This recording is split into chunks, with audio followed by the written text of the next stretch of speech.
começando uma lição de um livro novo para nós, a lição de número 11, que está baseada sobre o livro de Lamentações.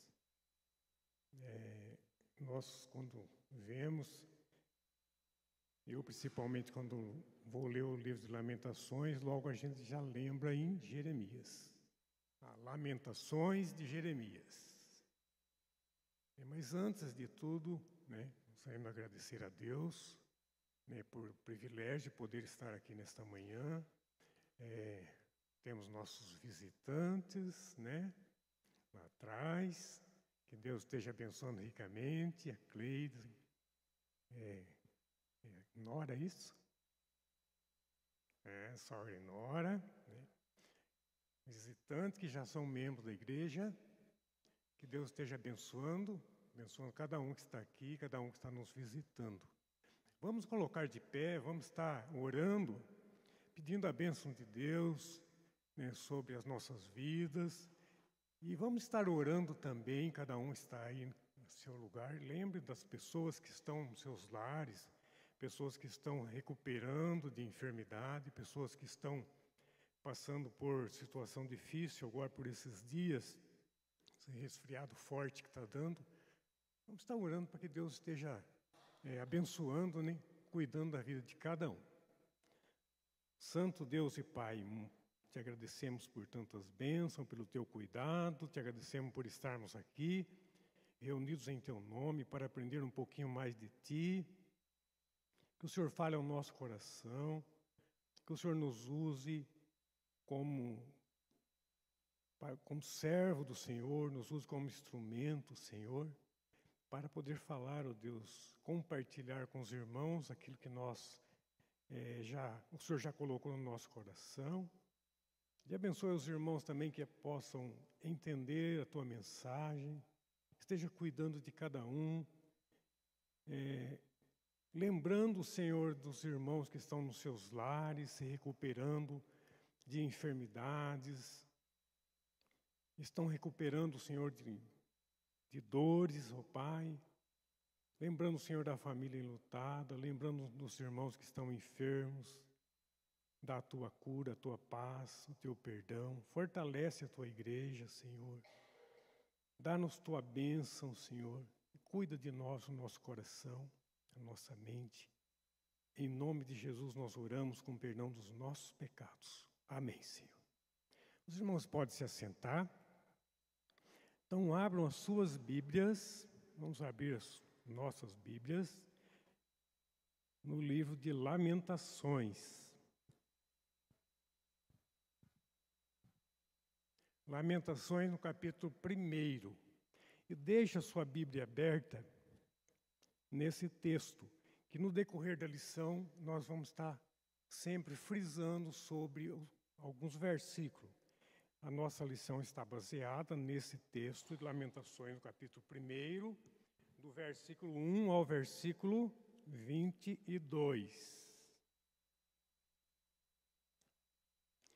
Como eu estava dizendo, essa lição, quando nós vamos falar de Lamentações, a gente lembra Lamentações de Jeremias. Mas eu pude aprender, creio que os irmãos aqui que leram a lição, que conhecem os textos bíblicos, vai ver que Jeremias, ele se lamenta sim, mas ele está se lamentando com o povo, ele está no meio do povo. Por causa do quê? Por causa do pecado. Então aqui fala, o título da lição fala o Santo Lamento. O Santo Lamento. E nós vemos aqui que ele está dizendo que quando fala o Santo Lamento, era um castigo que ele estava passando. Ele estava se lamentando. O que é se lamentar? Lamentar é por coisas que ocorreu na nossa vida. Aí eu lamento ter feito isso. Eu lamento ter ocorrido isso. E aqui no caso, o que Jeremias estava lamentando? Estava lamentando que o povo duro de coração, o povo desobedeceu a Deus, estava recebendo o castigo. Então, Jeremias, ele não estava recebendo o castigo por ele ter pecado, mas ele se inclui com o povo. Ele fala, nós. Os irmãos vão ver que no estudo da lição, ele se junta com o povo. Ele se lamenta com o povo. Aquele que tanto pregou falando de arrependimento, mas o povo não deu ouvido. Mas mesmo assim, ele não abandonou o povo, ele continuou com eles. Então, aqui na introdução, nós vemos, de uma maneira bem rapidinha, que, como eu vejo, creio que os irmãos vê também, é uma lição que vai ter muito que nos ensinar. E então, eu até marquei os pontos aqui e o horário para a gente conseguir chegar ao fim. Porque nós vemos que tem muita coisa boa a nos ensinar aqui, nessa lição. Então, aqui na introdução, nós vemos aqui o primeiro. O livro de Lamentações possui estilo de forma muito semelhante ao livro de Jó e alguns salmos de lamento, como Salmo 13, 88, 137 e outros. Lamentações são expressões de tristeza profunda diante de Deus. Então, vamos já frisar aqui, lamento não é murmúrio, não é murmuração, é lamentação. O que nós vemos aqui? Expressão de tristeza profunda diante de Deus. Então, já vamos pensando que é lamento por causa do pecado, algo de mal que eu fiz. Eu fiz algo de mal e agora estou lamentando. Mas aí vem uma perguntinha, mas vale a pena você lamentar de alguma coisa de errado que você fez? Vale a pena você se arrepender, não fazer mais, não é isso? Mas já passou, você já fez. Lamento não deve ser confundido com murmuração, algo que Deus abomina. Basta ler Números, né? Quem já leu Números lá? O povo murmurando, sendo abençoado, sendo tirado lá do Egito, cuidado por Deus mesmo assim, murmurando pela comida. Deus enviou maná, Deus enviou codornizes, mas o povo murmurando. Aí a gente logo pensa, né? Eu lembro sempre o Bedes, ele coloca esse ponto, eu também coloco esse ponto, que a gente tem que olhar a lição e trazer para nós. Nós somos também murmuradores. Somos sim murmuradores. Não muda, parece que não muda. Murmuração é um ato de rebeldia, de total desconfiança. O lamento santo, por outro lado, é composto de atitude que agrada a Deus, como confissão de pecado, expressão de confiança em Deus, honestidade, quanto à dor e a esperança. Todos esses elementos e muitos outros são encontrados no livro de Lamentações. Então, nós vemos aqui esses pontos aqui que falam que são expressão de confiança em Deus, honestidade. Não é simplesmente ficar lamentando.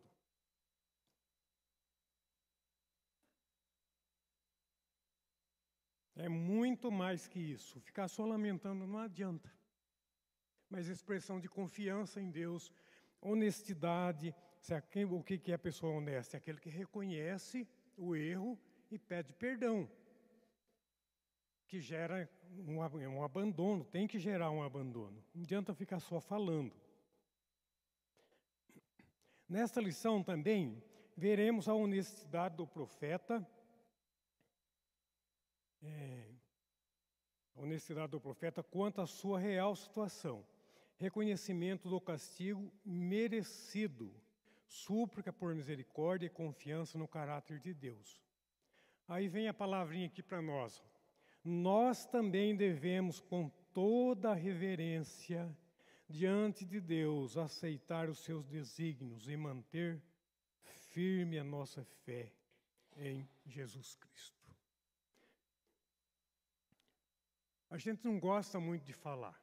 Eu creio que ninguém gosta de estar nem lembrar na pandemia. Muitas conversas surgiram e eu fiquei pensando, não teve como não pensar, que nós não sabemos, devemos aceitar os desígnios e manter firme a nossa fé. Aceitar os desígnios de Deus, aquilo que Deus manda para nós. A gente não sabe o que Deus está querendo nos disciplinar. Ele pode mandar uma provação. Os desígnios de Deus nós não sabemos. Eu falei da pandemia. Quem esperava tudo isso? Mas muitos não se dobraram. Pelo contrário, se afastaram. E não são os desígnios de Deus? Sim, são desígnios de Deus. Tudo que vem não passa sem o crivo de Deus. Deus sabe tudo. Ele sabe de tudo e Ele tem propósito. Deus tem propósito na nossa vida. E isso que nós não podemos esquecer. Quando diz aqui, nesse finalzinho da introdução, nós também devemos, com toda reverência diante de Deus. O que é isso? Cada um sabe aqui o que é essa reverência. Respeito para com Deus. Aceitar aquilo que Deus está mandando para nós. Se é uma punição, aceite a punição. Precisamos aceitar. Eu sei que falar é fácil, é muito fácil falar. Mas é uma pergunta que tem que ser tocada no coração de cada um de nós aqui. Aceitar. Senhor, o que eu preciso de mudar? Eu lamento ter feito isso. Eu estou arrependido. Eu estou triste. Mas você não vai ficar triste por todo o tempo. Você vai se alegrar. É isso que a lição está trazendo para nós. Então, irmãos, adiantando aqui já, vamos lá para os pontos da lição que fala do que tanto envolve o lamento santo, ou o santo lamento. Honestidade no lamento. Honestidade no lamento. Murmuração é falta de fé. Nós já sabemos, já comentamos. O lamento, ao contrário, é uma expressão de fé. Então aqui nós já vemos a diferença muito grande. Enquanto aquele que murmura, ele é pecado, e aquele que lamenta é uma expressão de fé, porque ele vai buscar arrependimento e reconhecimento. E essa primeira parte aqui está falando da honestidade no lamento. Ser honesto diante de Deus. Ser desonesto nós sabemos, é o contrário de eu ser uma pessoa honesta. Mas desonesto é aquele que não cumpre. Aquele que ouve e fala, deixa para lá. Não é isso? É desonesto. Não cumpre a palavra. Pode falar, senhor Pedro.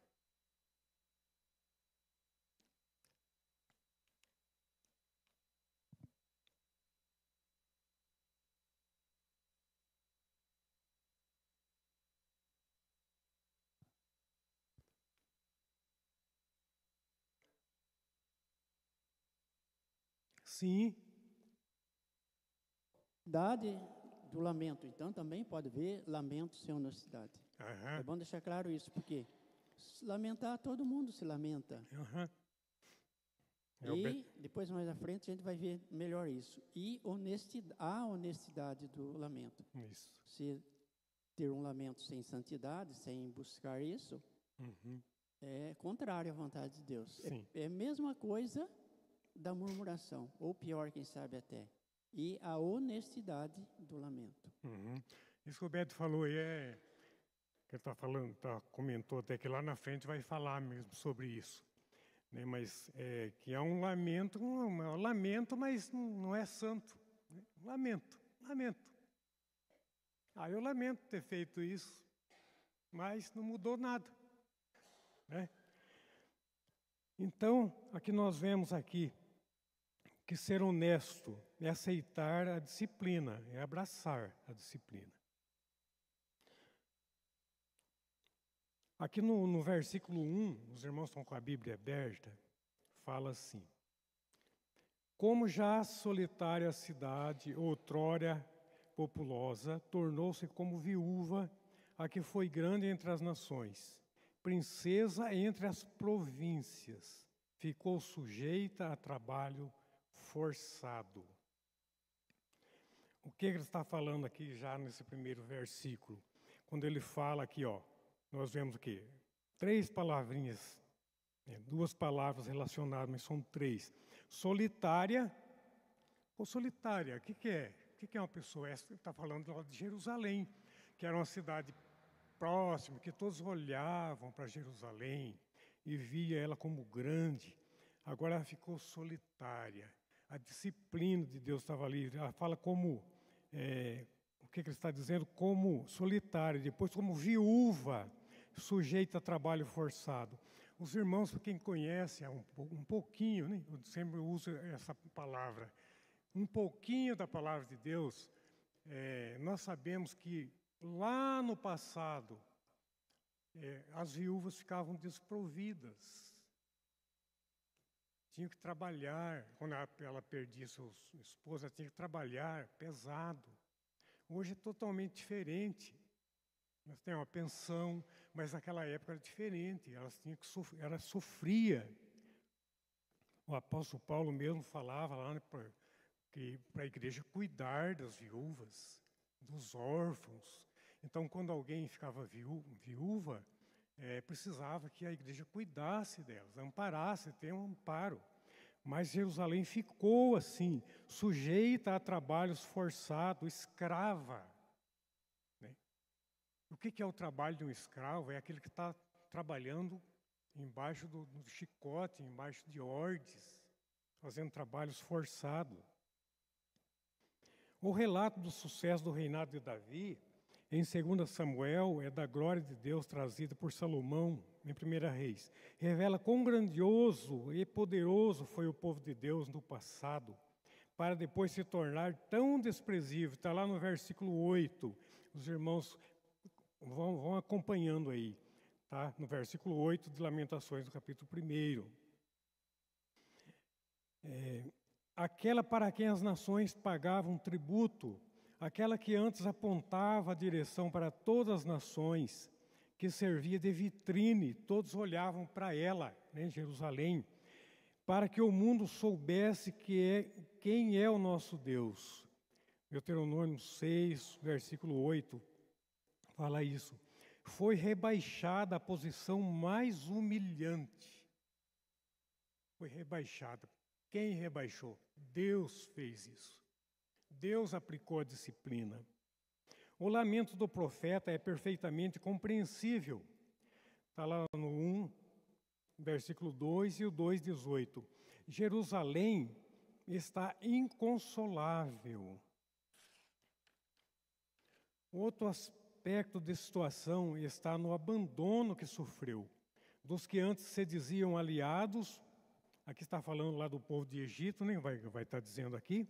Ele confiou no Egito e o Egito o deixou completamente indefesa. É assim que Deus trabalha conosco quando colocamos a nossa confiança em coisas ou pessoas que elegemos para serem o nosso libertadores, porque não creram em Deus nem confiaram na sua salvação. Então, aqui, fechando esse primeiro ponto, nós precisamos ter esse compromisso, ter a nossa honestidade, sinceridade. Compromisso com Deus, ter sinceridade naquilo que nós ouvimos e fazemos. Né? Ter a nossa honestidade diante de Deus, ser uma pessoa honesta. Honesta nas nossas promessas. Mais uma vez, estamos falando aqui da parte espiritual. A gente vai logo pensar, sou honesto nos meus negócios. Mas na parte espiritual, preciso ser honesto. Ah, você crê em Deus? Você faz a vontade de Deus? Sim. É a responsabilidade de cada um de nós. Cada um de nós somos responsáveis. Precisamos ser honestos diante de Deus. Então, esse primeiro ponto fala da honestidade no lamento. Pegando aqui o gancho que o Bede disse, né? Não é só se lamentar por lamentar, não. Lamento santo é arrepender. Não é só falar por falar. Segundo ponto, reconhecimento no lamento, reconhecer o lamento. Ao considerar seu sofrimento, o profeta, falando em nome de toda Jerusalém, reconhece que a correção de Deus está em justa medida. Não é pecado dizer que o castigo dói, mas junto com a dor deve vir o reconhecimento de que a correção é merecida. Será que é fácil da gente aceitar isso, irmãos? Da gente sentir isso? Eu mereço essa correção. Geralmente a gente não aceita, não quer aceitar, mas precisa aceitar. Esse que é o segundo ponto que está falando, reconhecimento do lamento, reconhecimento, saber que não eu errei. E nós vamos ver muitos textos ainda, vamos seguir um pouco mais aqui. Vivemos numa cultura em que isso precisa ser pontuado. Geralmente, quando vemos alguém chorando, me chamou muito a minha atenção, né, esse ponto aqui, e é pura verdade. Geralmente, quando vemos alguém chorando, suspeitamos sempre, em primeiro lugar, que aquela pessoa é uma vítima. Está chorando, coitadinho. Olha que dó. Como está chorando. Bem, pode ser um pecador sob a disciplina de Deus. Pode ser um pecador sob a disciplina de Deus. Aí, aquela pessoa está chorando, precisa reconhecer que a mão de Deus está pesando sobre ele, e ele precisa do que? Fazer o quê? Mudar de vida. Mudar suas atitudes. Ser uma pessoa diferente. Aceitar o castigo de Deus. Assim, se pudessem perambular pelas ruas, pelas ruínas de Jerusalém, e víssemos algumas pessoas, poucas pessoas, homens, mulheres, velhos, crianças, batendo no peito, chorando, faminto e com frio, obviamente ficaríamos profundamente sensibilizados. O que o profeta não perde de vista, no entanto, é que toda aquela dor e tristeza eram justa. Nossa, a gente pensar, né? Jeremias viu, reconheceu, agora reconhecimento no lamento, vai a mão de Deus está pesando. Deus está pesando a mão. Interessante, vai falar sobre isso, ele nunca culpou Deus. Ah, Deus está sendo injusto, Deus está pesando demais a mão. Justo é o Senhor, pois me rebelei contra a sua palavra, Lamentações 1:18. Justo é o Senhor. É inevitável nos condoermos com a miséria das pessoas, visto que não conhecemos todos os desígnios de Deus, nem somos os juízes absolutos. Mais uma vez, eu falo aqui sobre os desígnios de Deus, nós não sabemos. Não sabemos, não é para nós sabermos. Mas Deus sabe, e tem o propósito. Precisamos sempre nos dispor a acudir ao necessitado. Mas não existe nenhum sofrimento no mundo que justifique revolta contra Deus. Ele sempre está correto e tudo o que ele faz é sempre justo. Deus é justo porque esse é o seu caráter. A justiça é um atributo de Deus, assim como a santidade, sabedoria e bondade. Deus, em sua justiça, havia alertado Israel centenas de vezes sobre o risco da desobediência. Vamos parar um pouquinho aqui, pensar um pouquinho. Como nós somos alertados pela palavra de Deus. Somos alertados todo dia, basta lermos, né? Basta lermos a palavra de Deus, somos alertados. Agora, se não olharmos, se não pararmos, não refletirmos, a gente não vai ouvir. Mas se nós somos filhos de Deus e queremos ouvir a voz de Deus, somos alertados. Deus não pode deixar o pecado impune, isso contraria sua glória. Porque Ele é justo. Deus é justo. Jeremias se dirige a Deus para descrever o quanto Jerusalém merecia aquele sofrimento. Olha, Senhor, está lá no versículo 20 que vai ser isso daqui. Olha, Senhor, porque estou angustiada, turbada está minha alma, o meu coração transtorna dentro de mim, porque gravemente rebelei. Fora a espada mata os filhos, em casa anda a morte. Aqui nós vemos então, esse versículo fala que ele estava no limite das suas emoções. Olha que palavra dura. Fora a espada mata os filhos, em casa anda a morte. Não é uma situação triste? Quando a gente lê, a gente fica pensando, mas não estou entendendo isso daqui. Mas a gente, quando começa agora, de uma maneira mais clara, que nós estamos estudando, a gente começa a ver um sofrimento que aquelas pessoas estavam passando. Aí traz para a nossa vida. Vamos ficar pensando na história do povo de Israel, lá de Jerusalém, o povo de Jerusalém, o sofrimento deles, o castigo de Deus sobre a vida dele. E eu tenho que pensar na minha vida. Cada um aqui pensa na sua vida. Se Deus está pesando a mão sobre a minha vida. E agora eu vou entender. Ó Senhor, é justo o que o Senhor está fazendo. Isso é reconhecimento. Vamos seguir um pouquinho mais aqui. Quando é preciso confrontar uma pessoa em pecado, achei muito interessante isso daqui também. Quando é preciso confrontar uma pessoa em pecado, é muito mais fácil o processo da recuperação, quando ela prontamente confessa e admite seus males. Por que é mais fácil? Quando você vai confrontar uma pessoa em pecado, o que a pessoa, ele pode dizer não. A primeira coisa que a pessoa vai dizer, você também tem os seus pecados. O que você está querendo falar para mim? Corremos risco, sim, de a pessoa dizer, mas você vem falar para mim, você faz outros tipos. E começa aquela discussão, às vezes. Mas quando a pessoa fala, não, eu errei, eu quero mudar. Aí o que vai fazer? Nós vamos tratar o assunto, vamos conversar, vamos orar com aquela pessoa. Aí é diferente, totalmente diferente, muda tudo.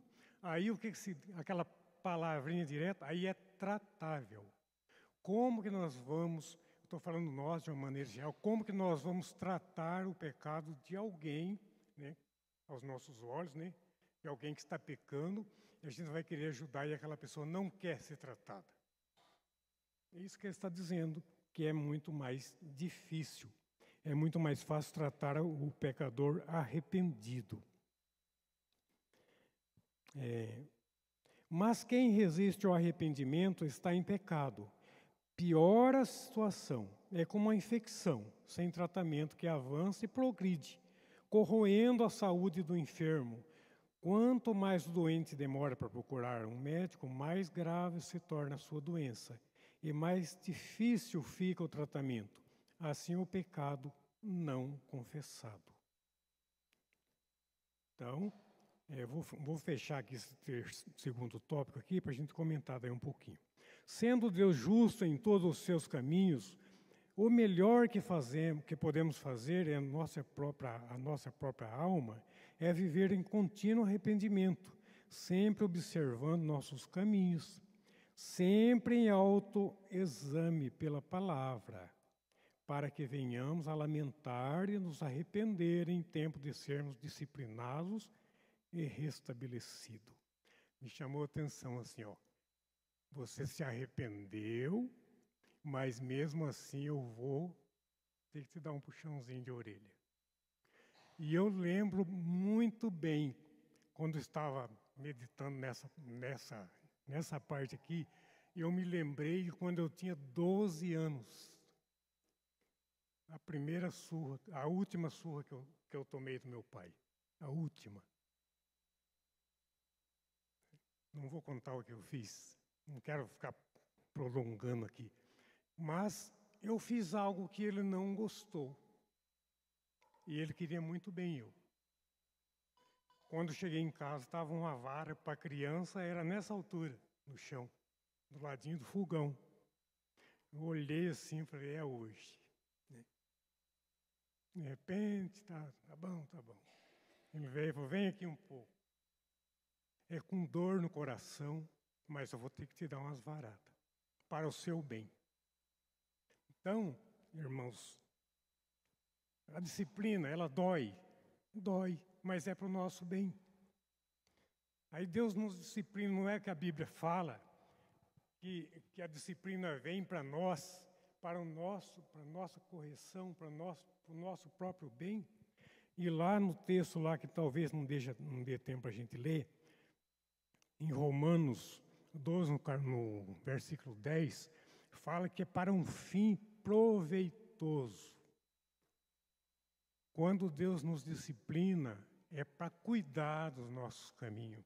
Aqui é muito bem claro esse texto quando fala que nós precisamos sempre estar observando os nossos caminhos, viver em contínuo arrependimento. O que quer dizer essa palavra, viver em contínuo arrependimento? É nunca se achar que eu estou aqui, ó.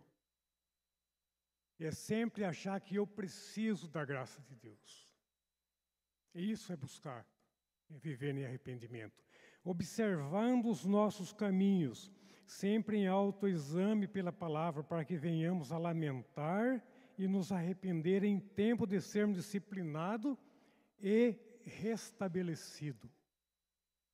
Quer dizer, foi disciplinado, restabelecido, não vai para aquele caminho que estava indo, que é um caminho mau, que aos nossos olhos muitas vezes não estava vendo que era um caminho mau.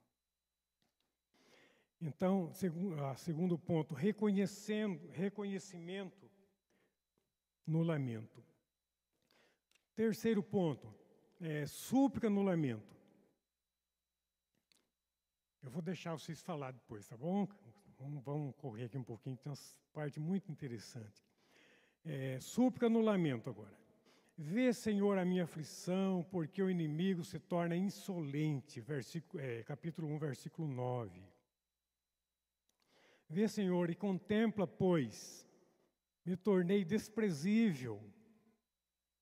Versículo 11. Olha, Senhor, porque estou angustiada. Essas são as orações em que o profeta pede a atenção de Deus. Entre esse outro versículo aqui, no versículo 20. Confessar o pecado não significa que não podemos admitir a dor profunda que estamos vivendo. Então, confessar o pecado não significa que não podemos admitir a dor profunda que estamos vivendo. Os irmãos entenderam o que significa isso? Confessar o pecado não significa não podermos admitir a dor profunda que estamos vivendo. Você está sentindo, você está sofrendo. E, conforme nós já vemos aqui, já reconhecemos, fomos honestos. Agora você está suplicando a Deus. Esse tópico fala de súplica no lamento, súplica no lamento.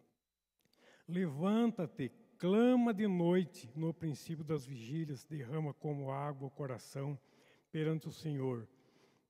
Levante a Ele as mãos pela vida de teus filhinhos que desfalecem de fome, a entrada de todas as ruas. Lamentações 2, versículo 19. Aqui também essa parte que eu acho que é muito interessante para nós, no romance Mob. O pastor, ao pregar sobre o profeta Jonas, faz uma observação aguçada sobre arrependimento. E aqui está, companheiros, o verdadeiro e fiel arrependimento. É o que não clama por perdão, mas é grato pela punição. Interessante, né? Não clama por perdão, mas é grato pela punição. Eu sou grato. Mas eu creio que cada um aqui já ouviu e pode dizer isso. Eu sou grato porque o meu pai foi severo comigo. Senão não seria o que eu sou hoje. Né? Talvez não, né? Então sou grato. Eu sou grato porque Deus me disciplinou. Devemos ser grato. Às vezes acontece, irmãos, comentando aqui só um pouco sobre disciplina, acontece na vida na igreja, na comunidade, seja na nossa, seja qual igreja for. Né? Quando uma pessoa é disciplinada, a pessoa não aceita a disciplina e sai da igreja, abandona Deus. Se saísse daquela igreja e fosse para outra, não é isso que eu estou falando. Tudo bem, vai em outra igreja lá, está em comunhão com Deus, maravilha. Mas cai no mundão. Não aceitou a disciplina. Essa pessoa vai se dar mal. Não aceitou a disciplina, vai acontecer exatamente como o povo aqui. Deus vai pesar a mão, vai pesar a mão. Ele vai sofrer. Indiferente de que se ele aceitasse a disciplina, que foi dolorosa, mas ele foi reconstituído. Se levantou pela graça de Deus e continuou. Conforme nós vemos na introdução, que nós devemos, aqui o que falou lá no finalzinho, nós também devemos, com toda a reverência diante de Deus, aceitar os seus desígnios e manter firme a nossa fé em Jesus Cristo. Aceitar os desígnios de Deus. Deus tem um desígnio para mim e para você. Ah, Pedro, você está errando aqui. Tem que te dar um puxãozinho de orelha aqui. Aceite, humildade. Cada um de nós precisamos. E fazer o quê? Olhar para quem? Para Jesus. Vamos, aqui como Jonas, aqui já quase no finalzinho, na página 55 aí. Jonas precisou ficar preso no ventre do peixe, de um peixe por 3 dias, para ser dobrado e levado ao arrependimento. Israel precisou sofrer a completa desolação para descobrir que não se pode zombar de Deus e que, de fato, aquilo que o homem semear, certamente colherá. Gálatas 6:7. Esse texto de Gálatas aqui, muitas pessoas não gostam de ouvir esse texto. Muitas pessoas acham assim, não, já passou, isso aqui, Jesus já morreu, acabou tudo. Tudo que o homem semear, ele vai ceifar. Tudo que o homem semear, ele vai ceifar. A desobediência deixa um rastro, não deixa? Ou não deixa? Desobedeceu, fez as coisas erradas, ficou-se um rastro. Aceita a disciplina. Nessas confissões, sob o peso da mão de Deus, suplicamos por seu alívio, perdão e restauração. Olha que palavra linda aqui para a gente entender bem. Se Deus é quem pesa a mão sobre nós, se Ele é quem nos aflige em nossas tribulações, então só Ele é quem pode nos redimir. Não é maravilhoso a gente entender isso? Se estamos recebendo de Deus a punição, né, sentindo o peso da mão de Deus, a gente sente isso. Sabe, Senhor, tem misericórdia. Aqui, esse ponto que nós estamos estudando é muito importante para nós, irmãos. Súplica no lamento, súplica.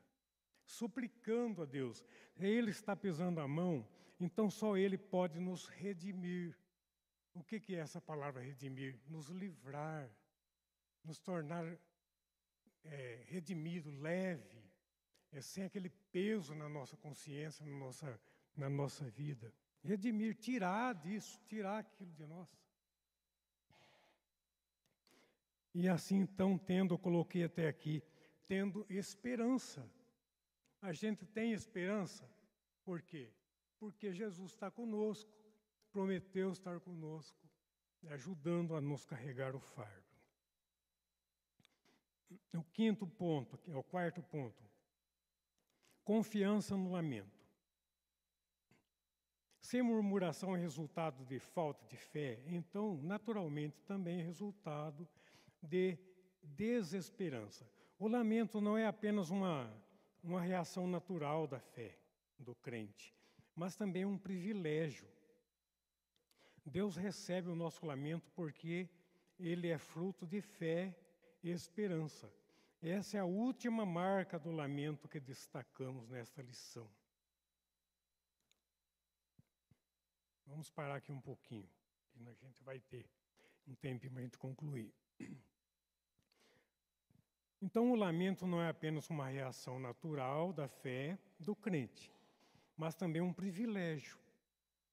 Que privilégio que nós temos, né? É um privilégio para nós a gente chegar diante de Deus e falar com Deus e sentir esse alívio. Não é um privilégio para nós? Deus recebe o nosso lamento porque ele é fruto de fé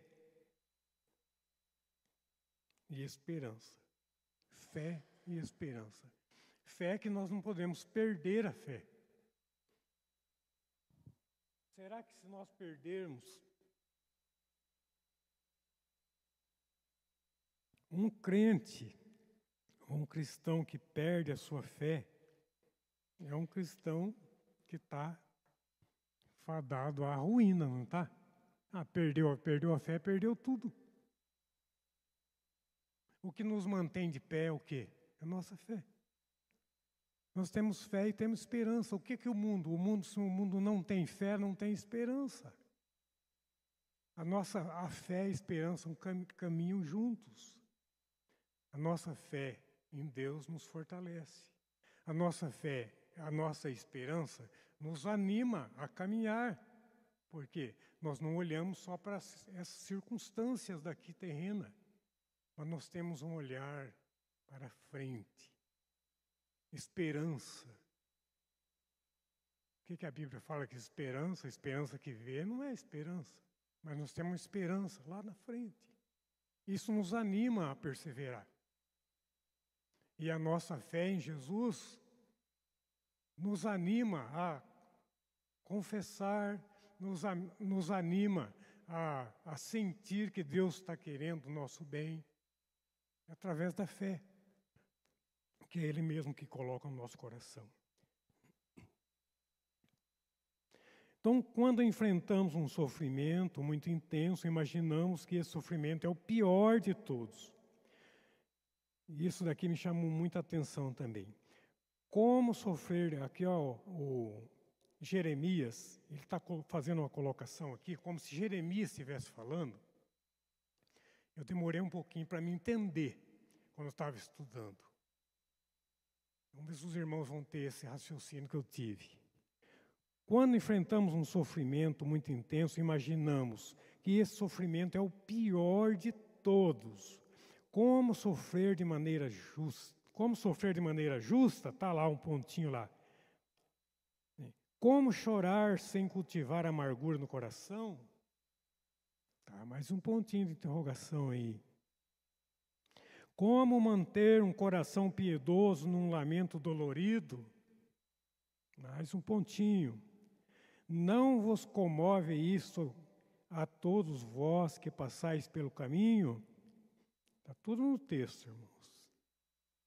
Considerai e vede se é a dor igual à minha, que veio sobre mim, com que o Senhor me afligiu no dia do furor da sua ira. 1, versículo 12. Aquela foi uma experiência de dor em tal intensidade que o profeta pensou consigo. Aqui que demorou para mim entender, porque eu vi Jeremias, ele estava fazendo, não é a lamentação de Jeremias?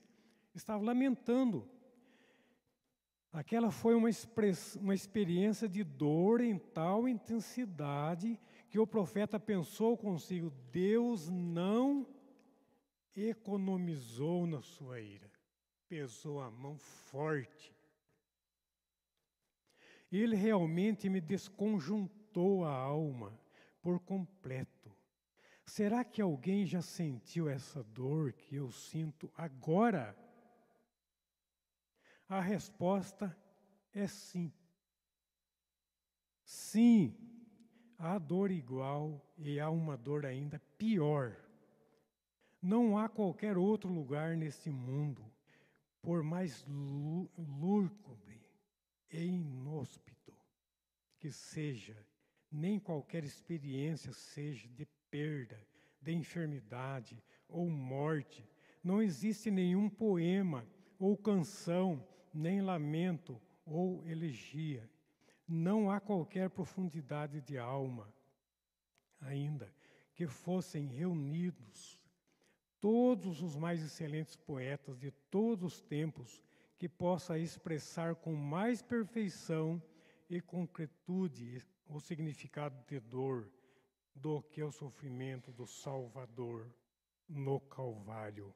Então a resposta está aí, sim, Jeremias, há uma dor maior que a sua e de toda Jerusalém e do mundo inteiro, ao contemplar a cruz, ao ver o Salvador Jesus ali pendurado, naquele maldito madeiro com sua fronte imaculada, cruelmente ensanguentada, com seus pés e mãos santos e puros, violados por todo o ódio do mundo e toda a injustificável honestidade dos homens. Vemos o real significado de sofrimento.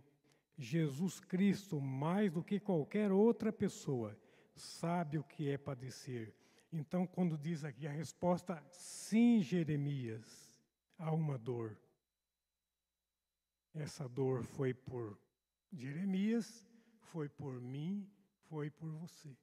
Aquele que não merecia, mas nós merecemos. Ele pagou o preço. Conhecemos o sofrimento da miséria humana, o sofrimento decorrente do nosso próprio pecado e imundície. Mas Cristo conhece o pecado de todos nós. Ele foi transpassado pelas nossas transgressões, moído pelas nossas iniquidades, de maneira que todo o fardo do pecado não recaísse sobre nós, porque sobre ele Deus já derramou o cálice da sua ira, e nós fomos poupados. Eu vou concluir até o final aqui, depois nós comentamos. Nós sofremos nesse mundo caído, choramos e nos angustiamos, mas fomos poupados. Nós enfrentamos a traição e a maldade, sofremos o desatino de pessoas ímpias, mas ainda assim fomos poupados da ira de Deus. Então, sim, temos esperança, não em nós, em nossas obras, nossa obediência ou justiça. A nossa confiança está no Senhor, que já suportou a nossa dor e nos concede o seu perdão e restauração, pois Ele derramou a sua alma na morte. É verdade que devido ao sofrimento e pecado, perdemos coisas nessa vida que possivelmente nunca vamos recuperar, mas fomos poupados e aquilo que nos aguarda no porvir é maior do que todas as bênçãos do universo. Então, nós não conseguimos suportar aquela dor que Jesus passou. Para isso, a resposta é sim, há uma dor bem maior, a de Jesus. E ele suportou a dor. E um ponto que me chama a atenção, primeiramente, é sim, pensando em Jesus. Quando nós, que já participamos em estudos, nós lemos a Bíblia, você vai ver, tudo que está na Bíblia se reflete a Jesus. Nós vamos ver que está refletindo a Jesus. E aqui, nós vemos aqui em Hebreus, no que eu já comentei com os irmãos, Hebreus 12, 10. Abra suas Bíblias, irmãos, vamos ler esse texto aqui. Já deu um sinal, mas nós já estamos no final aqui. Hebreus 12, 10. Pedi para o Bed ler, o Bed está com o microfone, aí lê para nós, Bed. Hebreus 12, 10.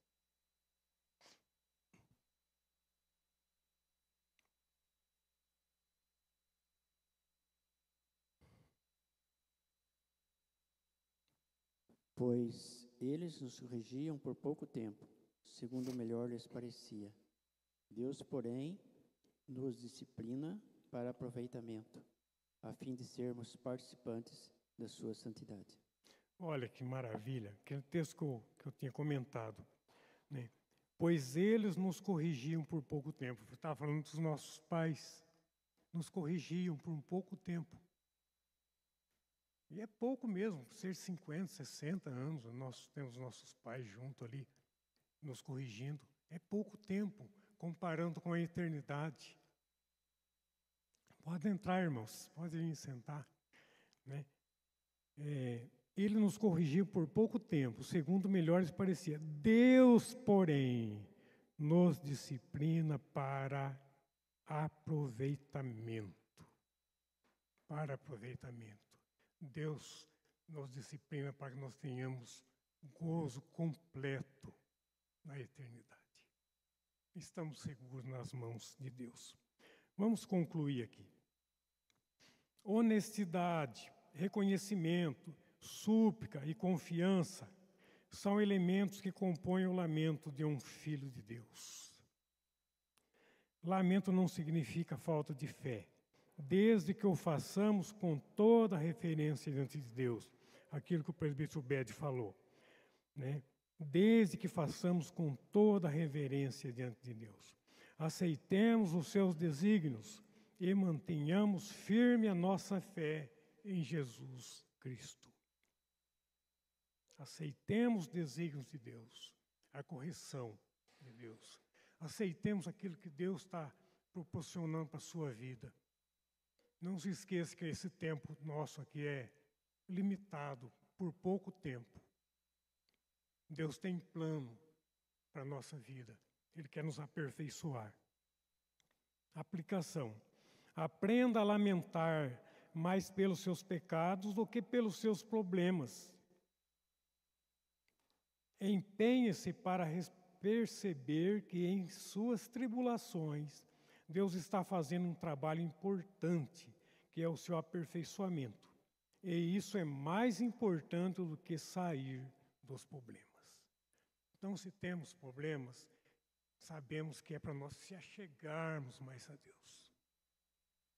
Precisamos ser humildes, aceitar a correção e mudar. Que Deus nos abençoe. Amém?